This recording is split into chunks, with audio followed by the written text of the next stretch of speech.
வணக்கம். தந்தையின் பாட்காஸ்ட் செய்திகளை வாசிப்பது மார்ஷல். முதலில் தலைப்புச் செய்திகள். முதலமைச்சரின் காலை உணவு திட்டம் அரசு உதவி பெறும் பள்ளிகளுக்கும் விரிவாக்கம். திருவள்ளூர் மாவட்டம் கீழச்சேரியில் உள்ள தொடக்கப்பள்ளியில் இன்று தொடங்கி வைக்கிறார் முதலமைச்சர் ஸ்டாலின்.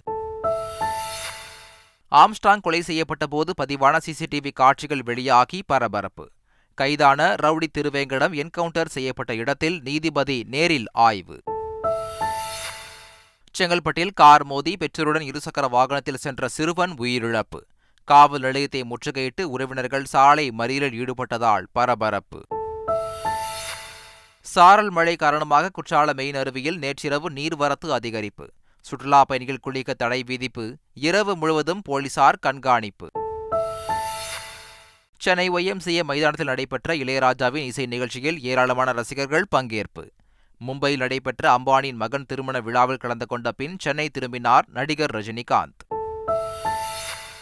பிரான்ஸ் நாட்டின் தேசிய தின விழாவை ஒட்டி தலைநகர் பாரிஸில் வண்ணமிகு அணிவகுப்பு. போர் விமானங்களின் சாகசத்தை கண்டுகளித்து பொதுமக்கள் பிரமிப்பு. அமெரிக்காவில் எவ்வித வன்முறைக்கும் இடமில்லை என்று அதிபர் ஜோ பைடன் திட்டவட்டம். முன்னாள் அதிபர் டிரம்பை துப்பாக்கியால் சுட்ட நபரின் புகைப்படத்தை வெளியிட்டு போலீசார் விசாரணை. TNPL T20 கிரிக்கெட் தொடரில் நேற்று நடந்த போட்டியில் சேலம் அணியை வீழ்த்தியது திருச்சி கிராண்ட் சோழாஸ். மற்றொரு போட்டியில் திண்டுக்கல் அணியை தோற்கடித்து சேப்பாக் சூப்பர் கில்லிஸ் அபார வெற்றி. யூரோ கோப்பை கால்பந்து தொடரில் சாம்பியன் பட்டம் வென்று ஸ்பெயின் அணி அசத்தல். பரபரப்பான இறுதிப் போட்டியில் 2-1 என்ற கணக்கில் இங்கிலாந்தை வீழ்த்தி மகுடம் சூடியது. இனி விரிவான செய்திகள். முதலமைச்சரின் காலை உணவு திட்டம் அரசு உதவி பெறும் பள்ளிகளுக்கு விரிவுபடுத்தப்பட்டுள்ள நிலையில் தமிழகம் முழுவதும் இன்று முதல் நடைமுறைப்படுத்தப்படுகிறது. முதலமைச்சரின் காலை உணவு திட்டத்தின் கீழ் தமிழகம் முழுவதும் 30,000 அரசு பள்ளிகளில் 1ஆம் வகுப்பு முதல் 5ஆம் வகுப்பு படிக்கும் 15 லட்சத்துக்கும் அதிகமான குழந்தைகள் காலை உணவு அருந்தி வருகின்றனர். இந்நிலையில் அரசு நிதியுதவி பெறும் பள்ளிகளில் 5ஆம் வகுப்பு வரை படிக்கக்கூடிய குழந்தைகளுக்கு முதலமைச்சரின் காலை உணவு திட்டம் விரிவாக்கம் செய்யப்பட்டுள்ளது. இதனை திருவள்ளூர் மாவட்டம் கடம்பத்தூர் ஊராட்சி ஒன்றியத்திற்கு உட்பட்ட கீழச்சேரி கிராமத்தில் உள்ள புனித அன்னாள் தொடக்கப்பள்ளியில் இன்று காலை நடைபெறும் விழாவில் முதலமைச்சர் ஸ்டாலின் பங்கேற்று காலை உணவு திட்டத்தை துவக்கி வைக்கிறார். இந்த திட்டத்தின் மூலம் மொத்தம் 4,000 பள்ளிகளில் 2,50,000 குழந்தைகள் பயன்பெறவுள்ளனர். தமிழகத்தில் செயல்படுத்தி வரும் திட்டங்களால் இந்தியாவிலேயே தமிழ்நாடு முதன்மை மாநிலமாக மிளிர்வதாக தமிழக அரசு பெருமிதம் தெரிவித்துள்ளது. தமிழகத்தில் அனைத்து பிரிவினரும் நல்வாழ்வு பெற முதலமைச்சர் நிறைவேற்றி வரும் திட்டங்கள் அண்டை மாநிலங்களையும் அயல்நாடுகளையும் ஈர்த்து வருவதாக அரசு செய்திக்குறிப்பில் தெரிவிக்கப்பட்டுள்ளது. தமிழ்நாட்டின் பொருளாதாரத்தை $1 டிரில்லியன் உயர்த்த முதலீட்டாளர்களின் முதல் முகவரி தமிழ்நாடு நடத்தப்பட்டதாகவும் முதலமைச்சர் ஸ்டாலின் தலைமையில் சென்னை, கோவை, தூத்துக்குடி ஆகிய இடங்களிலும் மலேசியா, சிங்கப்பூர், ஜப்பான், ஸ்பெயின் ஆகிய நாடுகளிலும் முதலீட்டாளர்கள் மாநாடுகள் நடத்தப்பட்டுள்ளதாகவும் அதில் தெரிவிக்கப்பட்டுள்ளது. இதன் மூலம் 9,61,000 கோடி ரூபாய் முதலீடுகள் ஈர்க்கப்பட்டு 30 லட்சம் வேலை வாய்ப்புக்கான ஒப்பந்தங்கள் நடைபெற்றிருப்பது தொழில் வளர்ச்சியில் இல்லாத மாபெரும் புரட்சி என அதில் கூறப்பட்டுள்ளது. ஸ்ரீல பக்தி சித்தாந்த சரஸ்வதி கோஸ்வாமி பிரபுபாதரின் 150வது பிறந்தநாளையொட்டி சென்னை கிண்டியில் நடைபெற்ற நிகழ்ச்சியில் ஆளுநர் RN ரவி கலந்து கொண்டார். அப்போது பேசிய அவர், திராவிட தேசம் என அழைக்கப்படும் தென்பகுதியில்தான் பக்தி தோன்றியது எனவும் ராமானுஜாச்சாரியார்தான் தென்பகுதியில் இருந்து வடக்கு பகுதியில் பக்தியை பரப்பினார் என்றும் தெரிவித்தார். மேலும் இந்து தர்மத்தை பாதுகாக்கத்தான் அனைத்து மகான்களும் தோன்றியதாக கூறிய ஆளுநர் RN ரவி, பாரதம் என்பதே இந்து சனாதன தர்மத்தின் செயல் உருவம்தான் எனவும் கூறினார். பிரிட்டிஷ் காலனி ஆதிக்கத்தின் போது இந்த தர்மத்தை பாதுகாக்க வள்ளலார், ஐயா வைகுண்டர் போன்றோர் இயக்கங்களை தோற்றுவித்து செயல்பட்டார்கள் என கூறிய ஆளுநர் RN ரவி, கடந்த 10 ஆண்டுகளில் இந்து தர்மம் வலுவடைந்துள்ளதாகவும் தெரிவித்தார். ஆம்ஸ்ட்ராங் கொலை வழக்கில் சரணடைந்த ரவுடி திருவேங்கடம் என்கவுண்டர் குறித்து சென்னை போலீசார் விளக்கமளித்துள்ளனர். 2 கொலை வழக்குகள் உட்பட 5 வழக்குகளில் தொடர்புடைய திருவேங்கடம் ஆயுதங்களை பதுக்கி வைத்திருப்பதாக அளித்த வாக்குமூலத்தின் அடிப்படையில் சென்னை மணலியில் உள்ள அவரது வீட்டிற்கு அழைத்துச் செல்லப்பட்டதாக காவல்துறை தெரிவித்துள்ளது. செல்லும் வழியில் இயற்கை உபாதையை கழிக்க வேண்டும் என கூறி ரெட்டேரி ஏரிக்கரை அருகே இறங்கிய திருவேங்கடம் திடீரென தப்பியோடியதாகவும் பின் மறைத்து வைத்திருந்த கள்ளத்துப்பாக்கியால் தங்களை நோக்கி சுட்டதாகவும் போலீசார் விளக்கமளித்துள்ளனர். இதனால் தற்காப்புக்காக அவரை என்கவுண்டர் செய்ததாக தெரிவித்திருக்கும் போலீசார் இது தொடர்பாக M3 காவல் நிலையத்தில் வழக்கு பதிவு செய்து முதல் தகவல் அறிக்கையை நீதிமன்ற விசாரணைக்காக அனுப்பி வைக்கப்பட்டிருப்பதாகவும் தெரிவித்துள்ளனர். இதனிடையே ரவுடி திருவேங்கடத்தை என்கவுண்டர் செய்யப்பட்ட இடத்தில் நீதிபதி தீபா நேரில் ஆய்வு மேற்கொண்டார். விசாரணை மற்றும் ஆய்வு ஆகியவை வீடியோவாக பதியப்பட்டுள்ள நிலையில் உடற்கூறு ஆய்வும் நீதிபதி தீபா முன்னிலையில் நடைபெறும் என தெரிவிக்கப்பட்டுள்ளது. இதனிடையே யாரை காப்பாற்ற காவல்துறை என்கவுண்டர் நடத்தியது என எதிர்க்கட்சித் தலைவர் எடப்பாடி பழனிசாமி கேள்வி எழுப்பியுள்ளார்.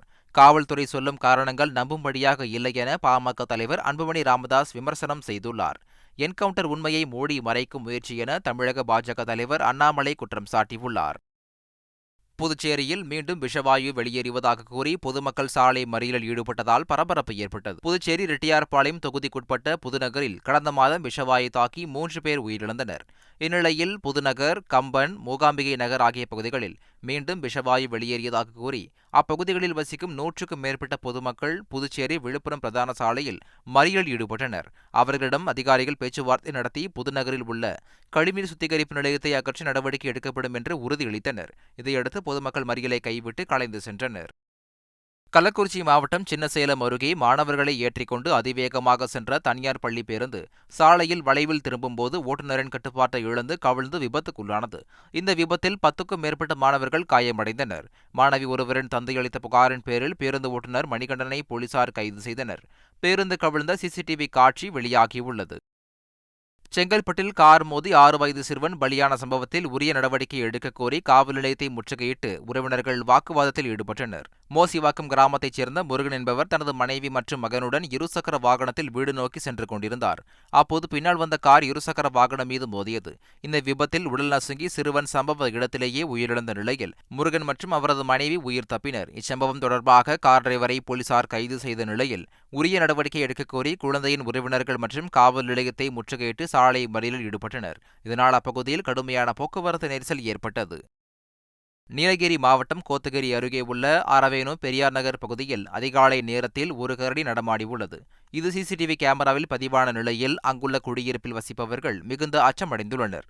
அக்கரடியை கூண்டு வைத்து பிடித்து காட்டுக்குள் கொண்டு சென்று விட வேண்டுமென வனத்துறையினருக்கு கோரிக்கை விடுத்துள்ளனர். இதனிடையே நீலகிரி மாவட்டம் ஓவேலி அருகே எல்லமலை கிராமத்திற்குள் நுழைய முயன்ற காட்டு யானையை வனத்துறையினர் விரட்ட முயன்றனர். அப்போது வனத்துறையினரின் வாகனத்தை காட்டு யானை ஆக்ரோஷமாக முட்டி தள்ளியது. பின்னர் சைரன் மற்றும் வனத்துறையினரின் சத்தம் கேட்டு யானை அங்கிருந்து காட்டிற்குள் ஓடி மறைந்தது.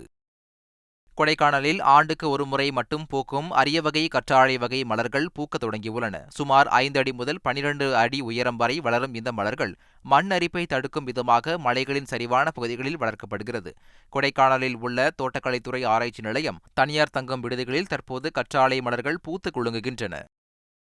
தென்காசி மாவட்டம் குற்றாலத்தில் வார விடுமுறை காரணமாக சுற்றுலாப் பயணிகள் குவிந்தனர். நேற்று இரவு பெய்த சாரல் மழை காரணமாக குற்றாலம் மெயின் அருவியில் நீர்வரத்து அதிகரித்து காணப்பட்டது. இதனால் பாதுகாப்பு கருதி இரவு முழுவதும் மெயின் அருவியில் குளிக்க சுற்றுலாப் பயணிகளுக்கு தடை விதிக்கப்பட்டது. இதனால் ஏமாற்றமடைந்த சுற்றுலாப் பயணிகள் அருவியை பார்வையிட்டு புகைப்படம் மட்டும் எடுத்துச் சென்றனர். அருவி பகுதியில் தடுப்புகள் அமைத்து போலீசார் இரவு முழுவதும் தீவிர கண்காணிப்பு பணியில் ஈடுபட்டனர். பிரான்ஸ் நாட்டின் தேசிய தினத்தையொட்டி புதுச்சேரி கடற்கரை அருகே 60 அடி உயர ஈஃபில் டவர் திறக்கப்பட்டது. புகழ்பெற்ற ஈஃபில் டவர் பிரான்ஸ் நாட்டின் பாரிஸ் நகரில் உள்ளது. அதனை உலகம் முழுவதிலும் இருந்து சுற்றுலாப் பயணிகள் நேரில் சென்று பார்த்து ரசித்து வருகின்றனர். இந்நிலையில் பிரெஞ்சு தேசிய தினத்தை முன்னிட்டு புதுச்சேரியில் உள்ள பாண்டி மெரினா கடற்கரை பகுதியில் அமைந்துள்ள தனியார் பொழுதுபோக்கு மையத்தில் சுற்றுலாப் பயணிகளை கவரும் வகையில் 60 அடி உயரத்தில் ஈஃபில் டவர் அமைக்கப்பட்டுள்ளது. அதனை பிரெஞ்சு துணை தூதர் லிசே லபோர்ட் திறந்து வைத்தார். மும்பையில் நடைபெற்ற தொழிலதிபர் அம்பானியின் மகன் திருமண விழாவில் கலந்து கொண்ட நடிகர் ரஜினிகாந்த் சென்னை திரும்பினார். விமான நிலையத்தில் செய்தியாளரிடம் பேசிய அவர், அம்பானி வீட்டு திருமணம் மிக பிரம்மாண்டமாக நடந்ததாகவும் அதில் கலந்து கொண்டது மிகுந்த மகிழ்ச்சியாக இருப்பதாகவும் நடிகர் ரஜினிகாந்த் தெரிவித்தார். கமல்ஹாசன் நடித்துள்ள இந்தியன் 2 திரைப்படத்தை இன்று பார்க்க உள்ளதாக கூறிய நடிகர் ரஜினிகாந்த், என்கவுண்டர் குறித்தும் சட்டம் ஒழுங்கு குறித்தும் செய்தியாளர்கள் கேட்டபோது நோ கமெண்ட்ஸ் என கூறிவிட்டு காரில் புறப்பட்டுச் சென்றார். சென்னையில் உள்ள YMCA மைதானத்தில் இசையமைப்பாளர் இளையராஜாவின் இசை நிகழ்ச்சி நடைபெற்றது. ஒவ்வொரு பாடலையும் ரசித்து கேட்ட ஏராளமான ரசிகர்கள் மழையையும் பொருட்படுத்தாது இசை மழையில் நனைந்தனர். ராஜா சாரோட எந்த பாட்டு போட்டாலும் சூப்பராக இருக்கும். பட் இன்னைக்கு வித்தியாசமாக இருந்தது. இஃப் யூ சி ப்ரீவியஸ் எல்லாம் பார்த்தோன்னா அதை விட நிறைய வித்தியாசமான சாங்ஸ் எல்லாம் பிக்கப் பண்ணியிருந்தாங்க. That was really good. Basically Tamil கிடையாது, பட் ராஜா சாரோட ரொம்ப பெரிய ஃபேன் தான். ஐ மீன் ஆஃப்டர் மேரேஜ் தமிழ்நாடுக்கு வந்ததுக்கப்புறம் I totally fell in love with Tamil songs and Raja sir. பிரதமர் நரேந்திர மோடியின் எக்ஸ் தளத்தை பின்தொடர்வோரின் எண்ணிக்கை 10 கோடியை தாண்டியுள்ளது. எக்ஸ் தளம் ட்விட்டராக இருந்தபோது கடந்த 2009ஆம் ஆண்டு இணைந்த பிரதமர் மோடி தொடர்ந்து தகவல்கள் பதிவிட்டுக் கொண்டே இருக்கிறார். அவருடைய எக்ஸ் தள கணக்கை பின்தொடர்வோரின் எண்ணிக்கை 10 கோடியை எட்டியுள்ளது.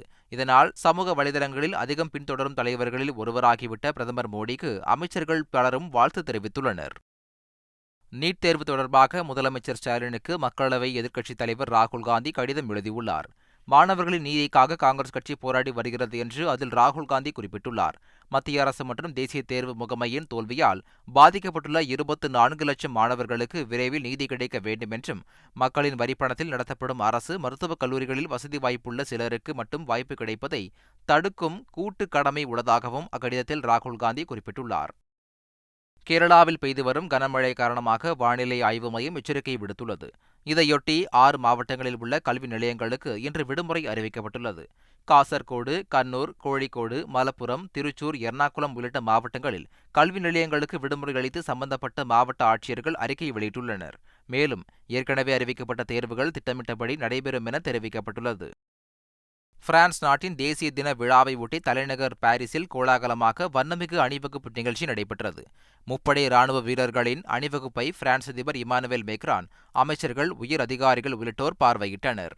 விமானப்படையின் போர் விமானங்கள் வானில் வண்ணப் புகையை வெளியேற்றி சீறி பாய்ந்தன. உலகம் முழுவதும் ஆவலுடன் எதிர்பார்க்கப்படும் 33வது ஒலிம்பிக் போட்டிகள் பாரிஸ் நகரில் வரும் 26ஆம் தேதி தொடங்கவுள்ள நிலையில், பிரான்சின் தேசிய தின அணிவகுப்பு நிகழ்ச்சியில் ஒலிம்பிக் ஜோதியை முந்தைய போட்டியில் தங்கப்பதக்கம் வென்ற வீரர் கையில் சுமந்தபடி குதிரையில் அணிவகுத்து வந்தார். பின்னர் ஒலிம்பிக் ஜோதியை வீராங்கனையிடம் ஒப்படைக்கப்பட்டு மேடைக்கு கொண்டு செல்லப்பட்டது. சிறப்பாக நடைபெற்ற தேசிய தின விழா அணிவகுப்பை ஏராளமான மக்கள் உற்சாகமாக கண்டுகளித்தனர். அமெரிக்காவில் எவ்வித வன்முறைக்கும் இடமில்லை என்று அதிபர் ஜோ பைடன் உறுதிபட தெரிவித்துள்ளார்.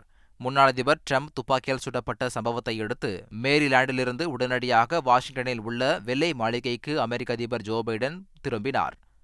பின்னர் செய்தியாளர்களை சந்தித்த அமெரிக்க அதிபர் ஜோ பைடன், டிரம்ப் மீதான தாக்குதல் கண்டிக்கத்தக்கது என்று கூறினார். தாம் டிரம்புடன் பேசியதாகவும், அவர் விரைவில் குணமடைய வேண்டுவதாகவும் அதிபர் ஜோ பைடன் கூறினார். அமெரிக்காவில் எவ்வித வன்முறைக்கும் இடமில்லை என்றும், அனைவரும் ஒற்றுமையுடன் இருக்க வேண்டும் என்றும் அதிபர் ஜோ பைடன் வேண்டுகோள் விடுத்துள்ளார்.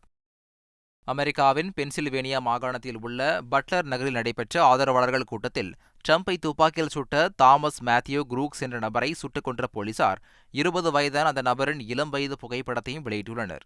தாக்குதல் சம்பவத்தை அடுத்து டிரம்பின் பாதுகாப்பு பலப்படுத்தப்பட்டுள்ளது. அவரது காரை பின்தொடர்ந்து நூற்றுக்கணக்கான பாதுகாப்பு வாகனங்கள் செல்லும் வீடியோ வெளியாகியுள்ளது. டிரம்பின் ஆதரவாளர்கள் குவிந்து வருவதால் நியூயார்க் நகரில் உள்ள டிரம்புக்கு சொந்தமான டிரம்ப் டவருக்கு கூடுதல் போலீஸ் பாதுகாப்பு போடப்பட்டுள்ளது. டிஎன்பிஎல் டி20 கிரிக்கெட் தொடரின் 13வது லீக் போட்டியில் சேப்பாக் சூப்பர் கில்லிஸ் அணி அபார வெற்றி பெற்றது. கோவையில் நடைபெற்ற இந்த போட்டியில் சேப்பாக் சூப்பர் கில்லிஸ் மற்றும் திண்டுக்கல் டிராகன்ஸ் அணியும் மோதின. மழை காரணமாக 7 ஓவர்களாக குறைக்கப்பட்ட இந்த போட்டியில் முதலில் பேட்டிங் செய்த திண்டுக்கல் டிராகன்ஸ் அணி 6 விக்கெட்டுகளை இழந்து 64 ரன்கள் எடுத்தது. கேப்டன் அஸ்வின் மட்டுமே அதிரடியாக பேட்டிங் செய்து 45 ரன்கள் விளாசினார். பின்னர் களமிறங்கிய சேப்பாக் சூப்பர் கில்லிஸ் அணி 4.1 ஓவரில் வெற்றி இலக்கை எட்டி 9 விக்கெட் வித்தியாசத்தில் வெற்றி பெற்றது. முன்னதாக இதே மைதானத்தில் பிற்பகலில் நடைபெற்ற ஆட்டத்தில் சேலம் ஸ்பார்டன்ஸ் மற்றும் திருச்சி கிராண்ட் சோழாஸ் அணிகள் மோதின. இதில் முதலில் பேட்டிங் செய்த திருச்சி அணி 198 ரன்கள் குவித்த நிலையில் சேசிங் செய்த சேலம் அணியை 163 ரன்களில் சுருட்டி திருச்சி அணி வெற்றி வாகை சூடியது. யூரோ கோப்பை கால்பந்து தொடரின் இறுதிப் போட்டியில் ஸ்பெயின் அணி சாம்பியன் பட்டம் வென்று அசத்தியது. ஜெர்மனி தலைநகர் பெர்லினில் நடைபெற்ற இறுதிப் போட்டியில் இங்கிலாந்து மற்றும் ஸ்பெயின் அணிகள் மோதின. ஆட்டம் தொடங்கியது முதலே பந்தை பெரும்பாலும் தங்கள் கட்டுப்பாட்டிலேயே வைத்திருந்தது ஸ்பெயின் அணி. அதே சமயம் விட்டுக் கொடுக்காமல் இங்கிலாந்து அணி விளையாடியதால் பரபரப்புடன் போட்டி நகர்ந்தது. 47வது நிமிடத்தில் ஸ்பெயின் முதல் கோலை பதிவு செய்ய 73வது நிமிடத்தில் கோல் அடித்து இங்கிலாந்து சமன் செய்தது. இருப்பினும் 86வது நிமிடத்தில் மீண்டும் ஸ்பெயின் அணி சார்பில் கோல் பதிவான நிலையில் 2-1 என்ற கணக்கில் அந்த அணி வெற்றி வாகை சூடியது. யூரோ கோப்பையை 4வது முறையாக ஸ்பெயின் அணி வென்றிருப்பது குறிப்பிடத்தக்கது. மீண்டும் தலைப்புச் செய்திகள். முதலமைச்சரின் காலை உணவு திட்டம் அரசு உதவி பெறும் பள்ளிகளுக்கும் விரிவாக்கம். திருவள்ளூர் மாவட்டம் கீழச்சேரியில் உள்ள தொடக்கப்பள்ளியில் இன்று தொடங்கி வைக்கிறார் முதலமைச்சர் ஸ்டாலின். ஆம்ஸ்டாங் கொலை செய்யப்பட்ட போது பதிவான சிசிடிவி காட்சிகள் வெளியாகி பரபரப்பு. கைதான ரவுடி திருவேங்கடம் என்கவுண்டர் செய்யப்பட்ட இடத்தில் நீதிபதி நேரில் ஆய்வு. செங்கல்பட்டில் கார் மோதி பெற்றோருடன் இருசக்கர வாகனத்தில் சென்ற சிறுவன் உயிரிழப்பு. காவல் நிலையத்தை முற்றுகையிட்டு உறவினர்கள் சாலை மறியலில் ஈடுபட்டதால் பரபரப்பு. சாரல் மழை காரணமாக குற்றால மெயின் அருவியில் நேற்றிரவு நீர்வரத்து அதிகரிப்பு. சுற்றுலா பயணிகள் குளிக்க தடை விதிப்பு. இரவு முழுவதும் போலீசார் கண்காணிப்பு. சென்னை YMCA மைதானத்தில் நடைபெற்ற இளையராஜாவின் இசை நிகழ்ச்சியில் ஏராளமான ரசிகர்கள் பங்கேற்பு. மும்பையில் நடைபெற்ற அம்பானியின் மகன் திருமண விழாவில் கலந்து கொண்ட பின் சென்னை திரும்பினார் நடிகர் ரஜினிகாந்த். பிரான்ஸ் நாட்டின் தேசிய தின விழாவை ஒட்டி தலைநகர் பாரிஸில் வண்ணமிகு அணிவகுப்பு. போர் விமானங்களின் சாகசத்தை கண்டுகளித்து பொதுமக்கள் பிரமிப்பு. அமெரிக்காவில் எவ்வித வன்முறைக்கும் இடமில்லை என்று அதிபர் ஜோ பைடன் திட்டவட்டம். முன்னாள் அதிபர் டிரம்பை துப்பாக்கியால் சுட்ட நபரின் புகைப்படத்தை வெளியிட்டு போலீசார் விசாரணை. டிஎன்பிஎல் T20 கிரிக்கெட் தொடரில் நேற்று நடந்த போட்டியில் சேலம் அணியை வீழ்த்தியது திருச்சி கிராண்ட் சோழாஸ். மற்றொரு போட்டியில் திண்டுக்கல் அணியை தோற்கடித்து சேப்பாக் சூப்பர் கில்லிஸ் அபார வெற்றி.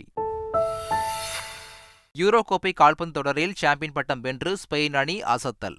பரபரப்பான இறுதிப் போட்டியில் 2-1 என்ற கணக்கில் இங்கிலாந்தை வீழ்த்தி மகுடம் சூடியது. இத்துடன் தந்தையின் பாட்காஸ்ட் செய்திகள் நிறைவடைந்தன. வணக்கம்.